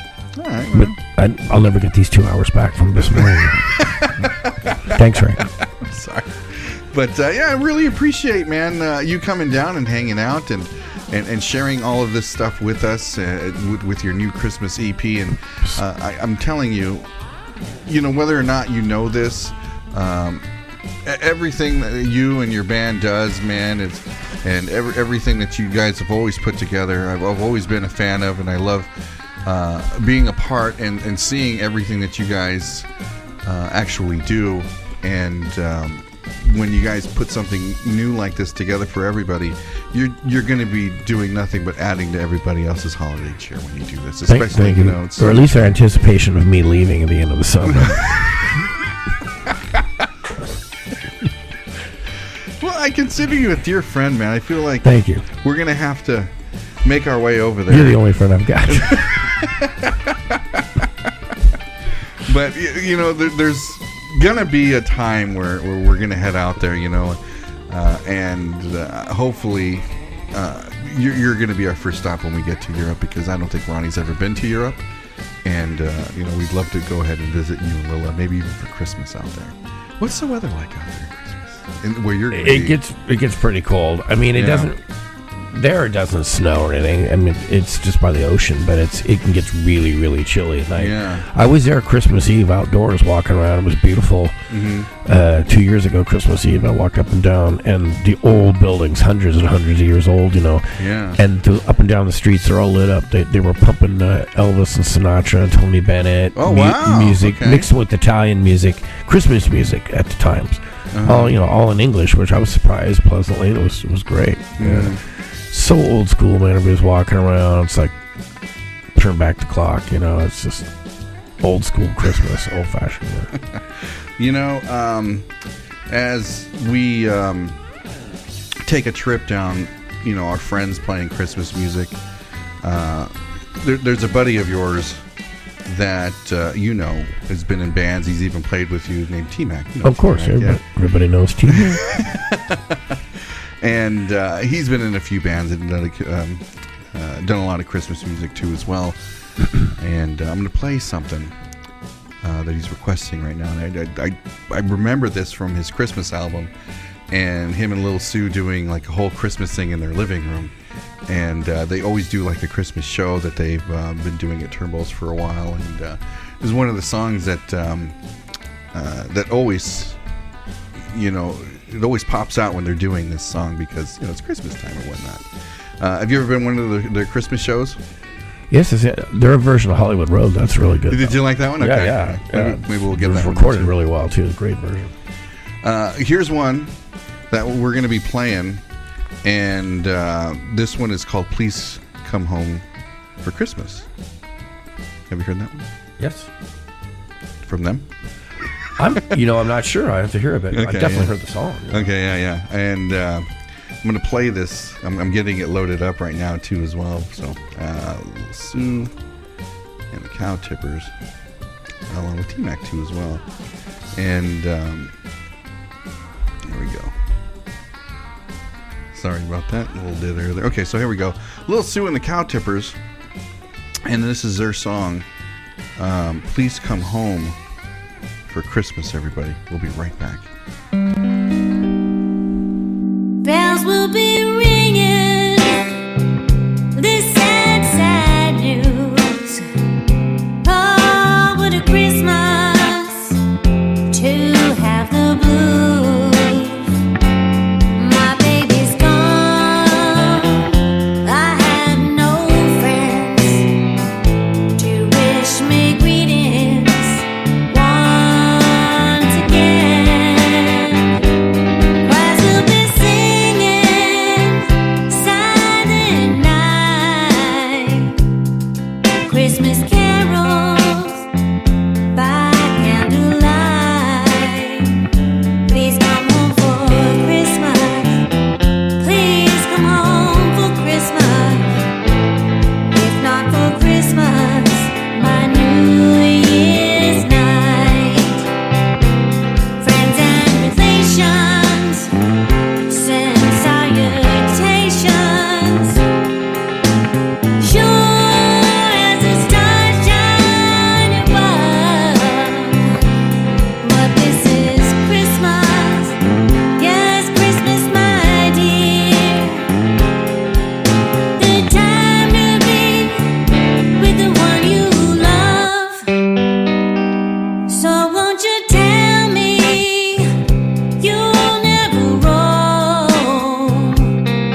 listening to Buzzkill Radio. Oh my God, here we go. Please come home for Christmas by Little Sue and the Cowtippers. You gotta love her voice, man. And you got T-Mac back there, and he's playing the bass on that thing, man. Thank you so much, T-Mac, for allowing us to play Please Come Home for Christmas. And the whole honky tonk holiday with Little Sue and the Cowtippers is available on all platforms, so you can go ahead and check that out and add it to your Christmas list. Do you ever make those too as well? Like you on Spotify and you make your own little Christmas kind of thing? So, go ahead and check out all these songs, and you can add them on, so that way when you guys are hanging around with your family, why not throw a little bit of some local bands in there doing their Christmas thing? It's so much better when it's local and having fun with everybody that you know. So there you go. God damn, that hit so good from Rodney. Yeah. It's my favorite Christmas song. Oh, wow. There you go. We'll throw this in the rotation. That was definitely better than the Eagles version. Yeah, originally done by Charles Brown, I believe. Is really? Yeah. Man, you're really good at this stuff. Well, I could be wrong about it. I'm thinking it's Charles Brown. Okay. Let's see, the Mac, while I still have you here, is it okay if we throw that in our Christmas rotation? That would be really great if we can throw that album in there. I know we played some of the music out of that one, but this one I would love to throw in there so that way people can enjoy that and listen to it throughout the Christmas season. That would be really fun. Okay. Have you listen to the show, right? We're going to get into the fun. Not really.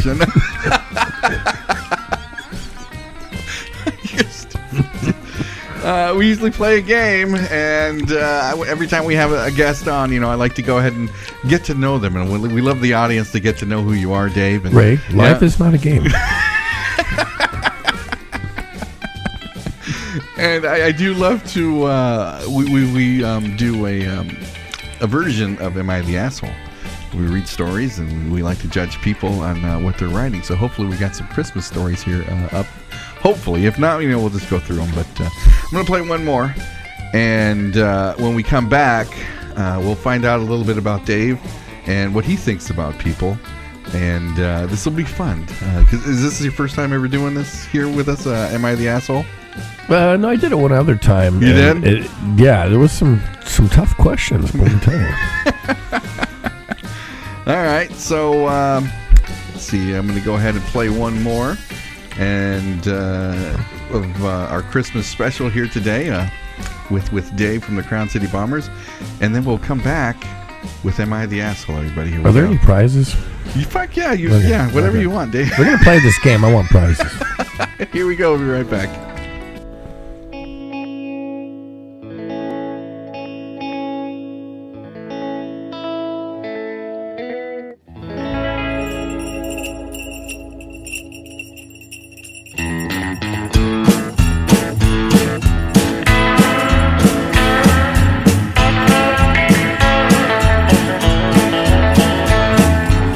Get off work, it's already dark.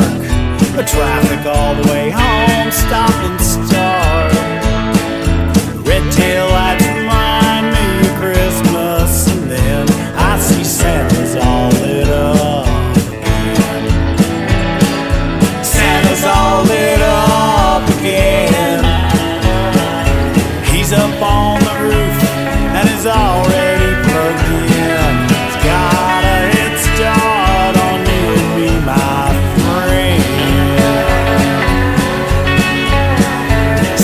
All lit up again.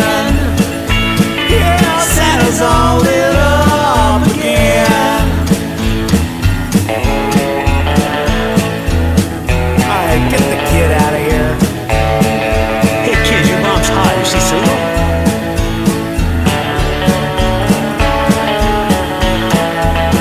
Mommy, how come Santa smells like daddy on Sunday morning?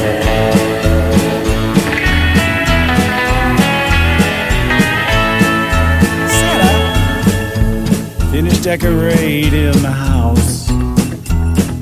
Everyone's asleep, it's quiet as a mouse. I spike a little eggnog with Sailor Jerry, and then Santa's all lit up again. Santa's all lit up again. He's up on the roof and he's already plugged in. Got a head start on you and me, my friend.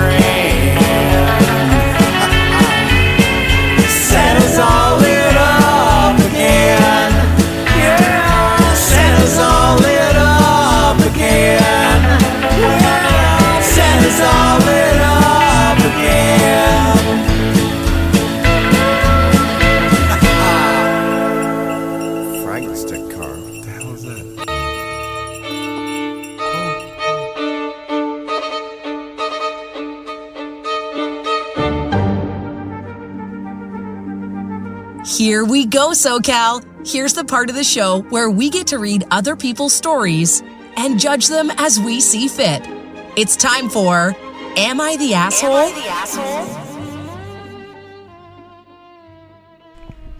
All right, Dave, you ready? We're gonna let you choose the first one. We're gonna let Dave judge some people here. Am I the asshole? Alex, I'll pass. Am I the ass for telling my sister I'm going to get a restraining order, or am I the ass for siding with my daughter that she doesn't need to invite her sister to the popular table? Oh, wow. Wow. So you get one of those. Restraining order? Or you're not coming to the popular table? Restraining order sounds all right, more let's interesting. Okay, these are some older people here. Okay. They should know better. So let's go ahead and read about this. 2 years ago, I'm a female of 49 years old. Okay, found out that two teenagers, both newly 18 by a week or so at the time, that my husband, who's a male of 53, and I gotten to know were living in their car. We have an in-law suite in our house that wasn't being used, and I couldn't, in good conscience, let those kids keep sleeping rough knowing I had the room for them. So are these total strangers? Is that what's going on? Okay, well, they moved in, and we're a family now. My husband and I had kids of our own, so these two are our kids now. Did they just reach out to like some homeless people? Is that? Yeah, I don't understand why. If that's the case, they could maybe they don't have good judgment, or they're really great people for saving them. But what does that have to do with being an asshole? Okay, all right. Well, we'll get there. It's taking too long. They're incredible. We love them dearly and spoil them rotten. Both kids were discarded by their bio families because they are of the LGBTQIA community. Both were born biologically female, but one is transitioning into male and the other is non-binary. They're together romantically. Okay, so they were disowned by their families. My sister, 59 female, lives in another city about 3 hours away. When she would come to visit, she would stay in the law suite. So I let her know that she would need to stay upstairs in the guest room instead of in the suite. She asked why. I told her the story of J and B. Those are the people. My sister didn't visit when she said she would, so I called her up to check in. She proceeded to tell me that she felt that I had let demons into my home willingly, and that by letting the kids that lived there, I was sinning. Oh, they're going into that route. Okay. Hey, let's stop right here. Yeah. She's the asshole. It's her house. She's open-minded. Yeah. Get over it, chick. No, Yeah. this one's over. Okay. She's the asshole. And you know what? That's kind of... I mean, it's cut and dried. It's cut and dry. I'm with you on that. I was so much better. The other day, they were so hard.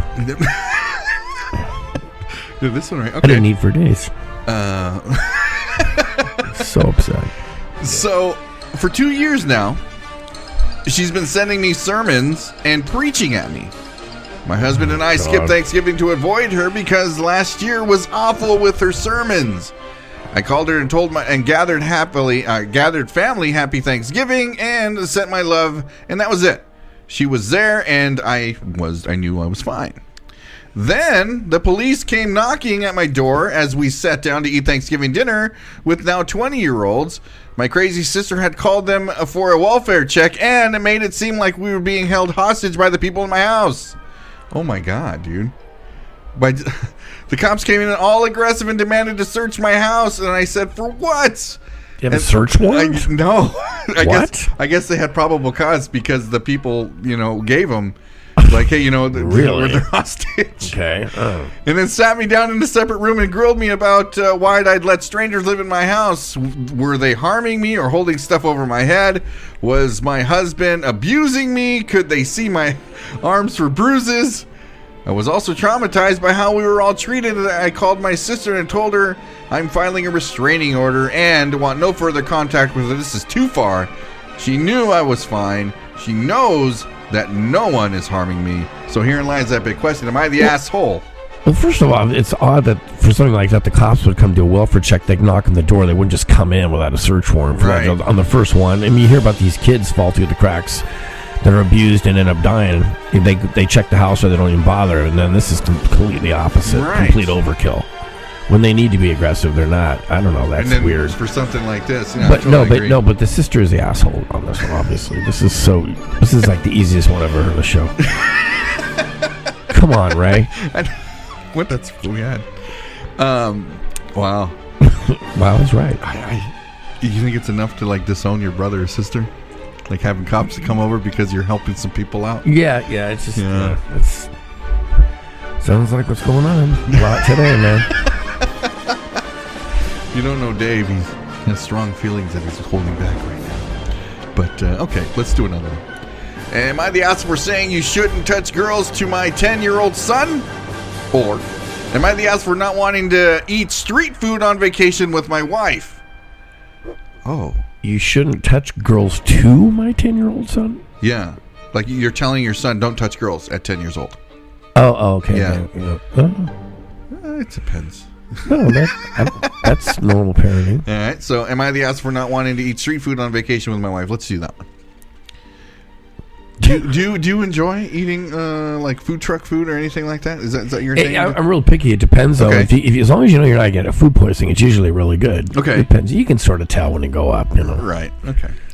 Okay. Am I the asshole for not wanting to eat street food on vacation with my wife? Okay. So me and my wife are currently on vacation to her home country here in Southeast Asia. Nom. And she really wanted to take me to a street food stall, which I would normally never eat, but she convinced me to go with her. How you not gonna? I don't know. I would go. Why not? When we got there, it was really unhygienic.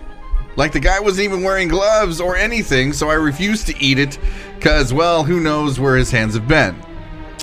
This caused my wife to be mad at me for being too posh and refusing to eat something because the guy wasn't wearing any gloves, which she claimed is perfectly normal.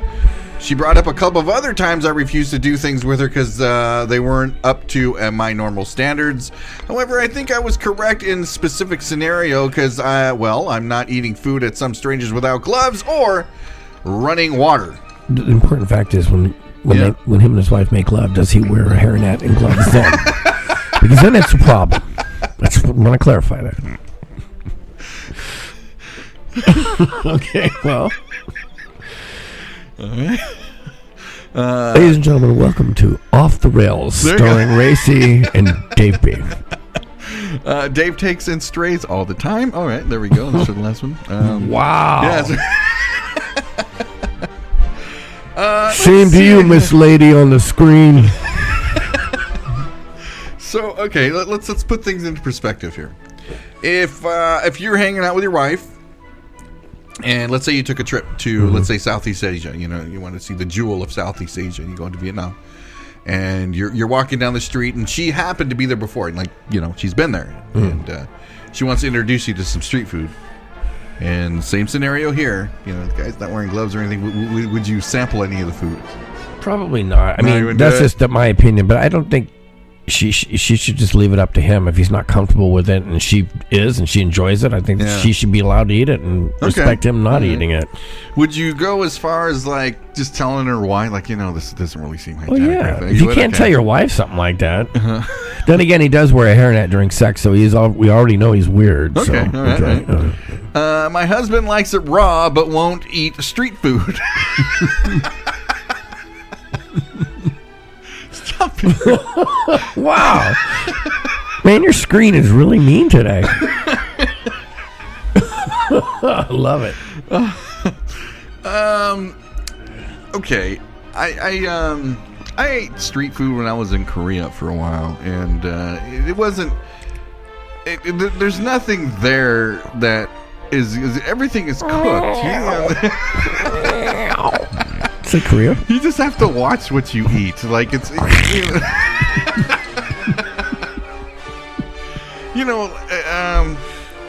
like I would stay away from beef products on street food because they don't have a lot of cows in that country. Yeah. Okay, so I would stay away from that, and I would eat like the other things, like maybe seafood and stuff like that on street food because the beach is right there. Okay, so I would eat that. or some of the insects that they would fry. I would try that. That's not my meal, but I when in Rome, it's one of those things. I heard about that. That's they got the interesting. fried scorpions, the octopus that are fried. They even had candied octopus legs where they were 25 years ago. Yeah. I don't know. That's my mom. It says your mom on there, so yeah. I don't know who that is. Your mom. But I would try it. But if this is Southeast Asia, they do have cows there. Yeah. Yeah, because it's not going to be another animal. So I would like, okay, I would probably give it a shot. As long as they're cooking the food, and I could see them like changing, trying to be a little bit hygienic with it. I don't really mind if they grab the meat and throw it on there. If you can watch them preparing it, that's after battle for sure. Yeah, okay. That's exactly what I was getting at. Like, if I see what the process is, I'd feel a little bit more comfortable, but I'm not going to sit there and just grab something. Pizza for pussies. Where do you draw the line when it comes to pussies?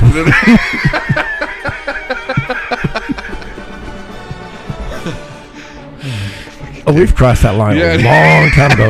At 9 a.m. this morning, Ray, the line was crossed. There's no going back. There's no going back. Merry Christmas, everybody. Exactly. Kimchi tacos. Okay. The biggest thing that we used to get down there was yak mandu. Do you remember? You ever had yak mandu? Well, that's Korean. It's basically like a pot sticker that you dip into like some au jus. Isn't that a Bob Seger song? Yak mandu. Sorry. Okay, all right. Let's see what you did. Yeah, that's pretty good. All right, let's see here. Stop being a pussy. Second that. All right, let's do another one. We're not eating the street food anyway. There's a lot of taco trucks here though that I would love to try. Just haven't gotten around to doing it yet. But oh well. All right, Dave, you get to pick this one. Am I the ass for telling my son I am not going to cook for his picky eating girlfriend? That's something I see you saying. Okay, all right. Or am I the ass for telling my brother his mistake wasn't in remarrying, but in how he handled the process? The first one. You gonna do the first one? Okay. Doesn't make my head hurt as much. Okay. Am I the ass for telling my son I am not going to cook for his picky eating girlfriend? My son and his girlfriend have been together for 6 years. She might as well be my daughter-in-law at this point since they have a kid together. Now when they visit, I like to make a nice meal, but every single time she doesn't eat, just picks at it and covers it in a napkin by the end of the night. Okay, so she's not really chum to the, I guess, meat eating. I would say maybe she's vegan or something like that. I'm speculating, but let's see. I'm also from a different culture from them, so I thought she didn't like spices that I used. I have made really simple things, and she doesn't ever eat it. I asked my son about it, and he told me she is just a picky eater. They're supposed to come over tomorrow. I told my son I'm not cooking tomorrow since I am tired of her not eating a thing, and I feel like I'm wasting my time. I'd rather order a pizza. All right. This should go over well. Make a pizza. He's really upset that I'm not cooking since he doesn't get homemade meals often. Am I the jerk for not wanting to cook since one of my guests never appreciates it? So here we go. Am I the ass for telling my son I'm not going to cook for his picky eating girlfriend? So they've been together that long. Has she had a talk with the daughter? Do you think they would be on the same page? Like 6 years?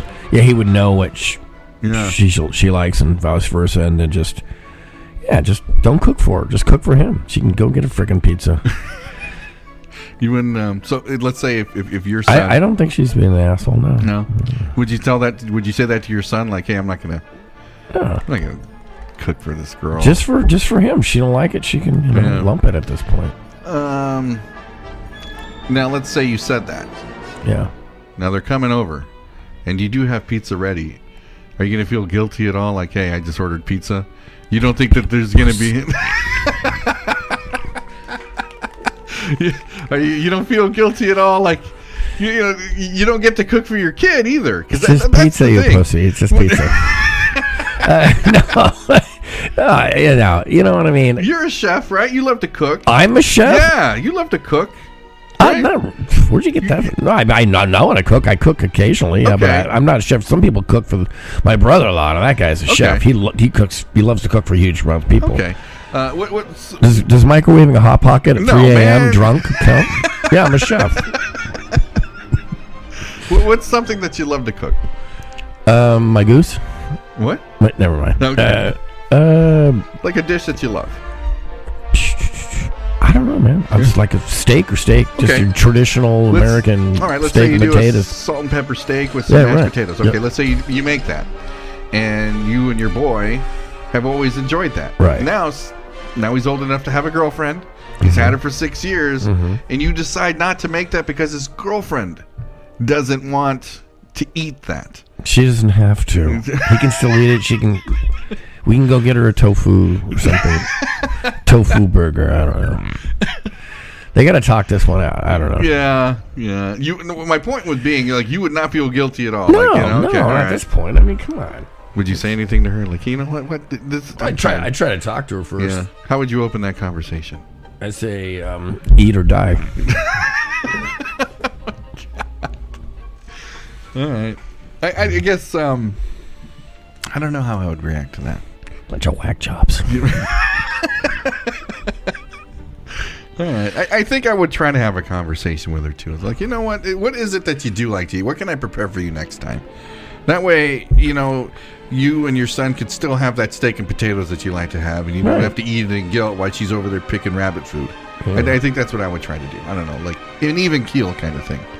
But that's just me trying to be hospitable until I reach a boiling point. Like, don't even bring her over anymore. It's probably where I get. But, oh well. Okay, let's do one more. You ready? Yeah. All right, here we go. Dave, you get to pick this one too as well. Am I the ass for telling my sister it's her own fault her family is a mess because she wanted to adopt? Or am I the ass for choosing a name my stepsister had in mind for my daughter? Like a kid in a candy store. Right. So she stole the name from her stepsister. Do the other one. The other one? Mm-hmm. Am I the ass for telling my sister it's her own fault her family is a mess because she wanted to adopt? Yeah. Okay, here we go. Que come caca. Wow. Thank you, Rebel. I knew you were there. All right, this is a fucking long one, dude. Look at this. All right, here we go. Getting feisty out there. Am I the ass for telling my sister it's her own fault that her family's a mess because she wanted to adopt? My sister, Lucy, is 38 years old, has always wanted a big family. She and her husband, Tom, who's 40 years old, had their son, Logan, who is now 9 years old, but due to complications, Lucy couldn't have any more kids. They only had one. Lucy was devastated. About 3 years ago, she and Tom decided to adopt. Tom never outright said he didn't want to go through with it, but it was clear to see he didn't care one way or the other and just wanted Lucy to be happy. Logan, with the son, said he didn't want a sibling. Do you let them decide whether or not they're going to have a sibling or not? You let your kids? I wouldn't let them know. I just do it. Lucy brushed over all of these concerns and, they'll get on board eventually attitude is what she did. Long story short, they were eventually matched with the boy, Jack, who is now 11. Lucy said they all bonded, but Jack had behavioral issues, and whenever I saw them, I picked up on the fact that... Okay, stop right here. Yeah. This is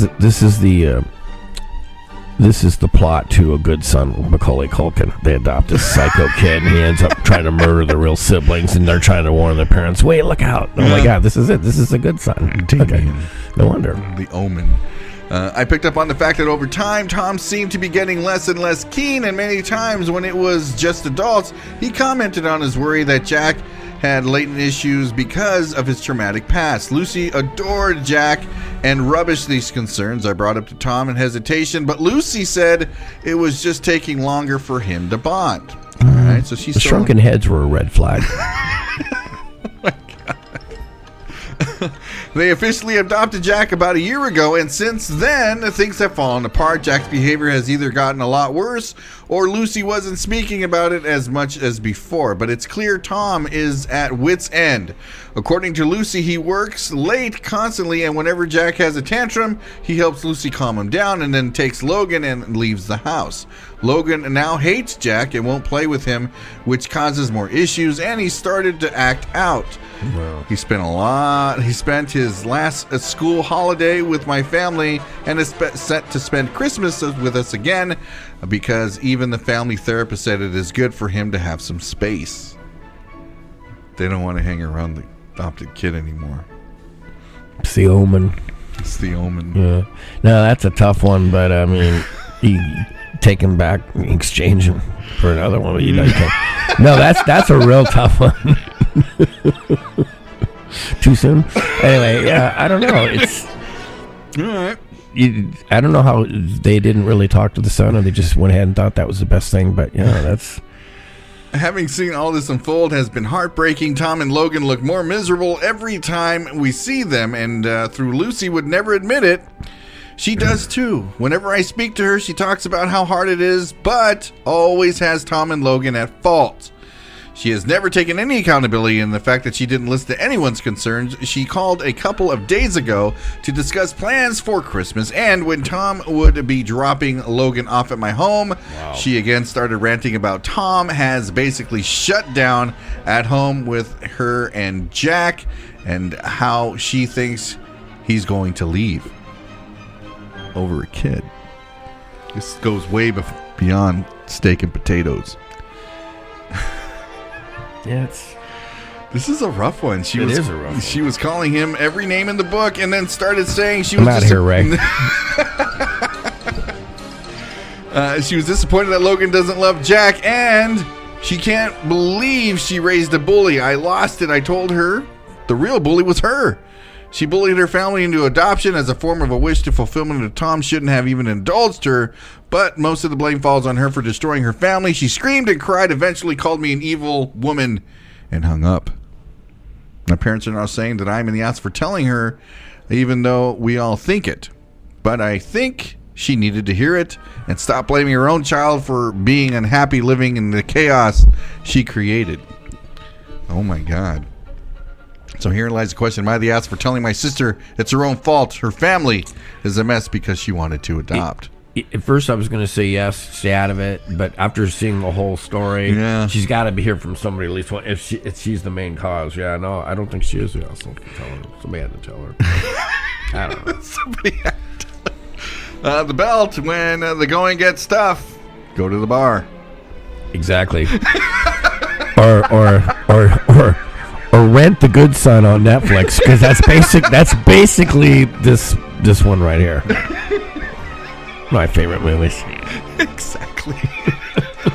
Let's go ice skating. My God. This is actually pretty good. You can't be talking about the show. Well, you can't.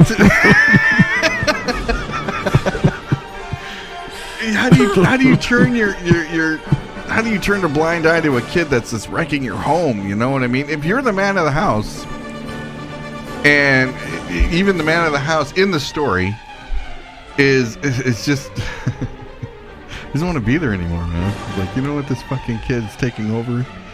They're like, in every facet of life. This is hitting close to home. No, I'm good, man. I love my dog, but wow. I'm staying out of this one. I knew I should have left when I had the chance during the song.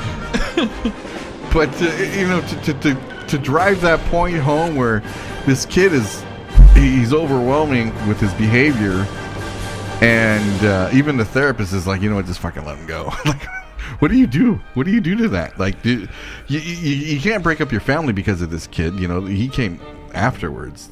How do you console your wife and get her back on your side where there's no 60-day return policy. It's expired. This is. Yeah.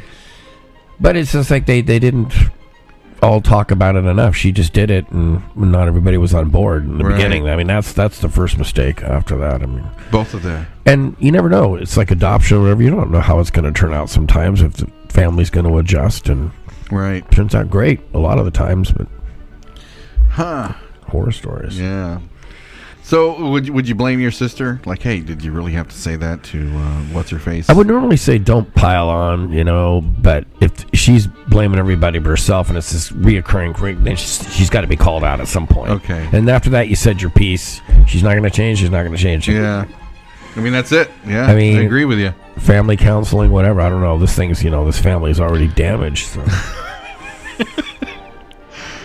God. I just don't. I think you're right to the fact where you say, you say your piece. That's it. She's not going to conform. She's not going to. I mean, the damage is already done. Yeah. Go to the bar. Drink like the rest of us. All right. Well, look at the time. Look at the time, everybody. It's about time to get going and continue the rest of our day. We really appreciate you guys hanging around with us. Dave, thank you so much for being a part of the show. Thanks for having me. It was a lot of fun. I can't believe that we agreed on all three of the asshole stories that we read, which is really cool. Before we get going, anything for your fans? Any special shout-outs that you'd like to do? Any reminders of the shows that you got coming up? That would be great before we get going. Down in San Diego, if you want to see us this Friday night, Carlsbad, or this Sunday at Farmers Market, 6 o'clock, or next Friday, December 8th, we'll have Johnny Shakes with us at the Burbank Moose Lodge. You can see it on Instagram, Facebook, and all that fun stuff. All you guys, all the musician friends, everybody out there listening, thank you. Have a really good, happy holiday, and peace on earth. Wouldn't that be great? If it really, really happened. Nice. Congratulations to you and Lila. I wanted to say Thank you. Thank you very much. And you as well. Thank you. You and Ronnie. And make sure you stick around. We got Ronnie C's Jukebox Jamboree playing the very best in Southern California rockabilly. Starting December 1st, we're going to be doing the Christmas specials on Ronnie C's Jukebox Jamboree. So we're going to be playing all the Christmas music. And once again, Matty Boy's classic tune "When Santa Comes" is officially streaming as of yesterday. It was released. Yeah, it's on there. So you guys want to listen to it or purchase it and traumatize your neighbors with whatever it is you want to do with it. Use it as the soundtrack to your life, but always, always practice safe sex. Wear a hairnet. Hump day, everybody. Sex facts. All right, we'll go ahead and we'll see you tomorrow, everybody. You guys have a good one. One more from the Crown City Bombers. This is Matty Boy's song, When Santa Comes. We'll see you tomorrow, everybody. Have a good one. Oh, oh, oh.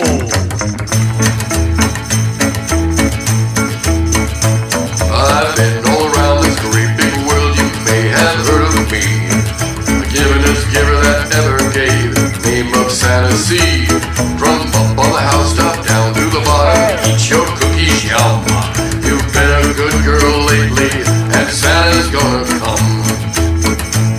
Some people call me Kringle, others call me Old Saint Nick. But you're gonna call me Daddy when I whip out my gift for you. When you see it, girl, will surely strike you dumb. But this won't be no silent night, not when Santa comes. When Santa comes, he's gonna bring you a brand new special toy. When Santa comes, you're gonna feel it as he fills you up with joy. Maybe you've been a naughty baby, I won't tell no one. It isn't only good girls who make Santa come.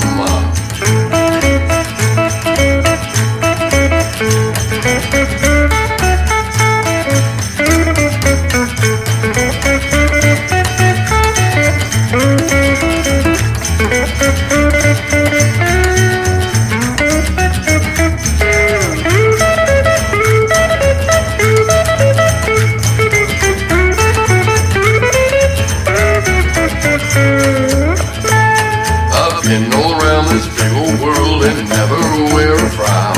When good girls put their stockings up, or bad girls take them down, I'll make sure that they're satisfied with the thing I brought and leave them with a big old smile after Santa comes. When Santa comes, he's gonna bring you a great big special toy. When Santa comes, you're gonna feel it as he fills you up with joy. Maybe you've been a naughty girl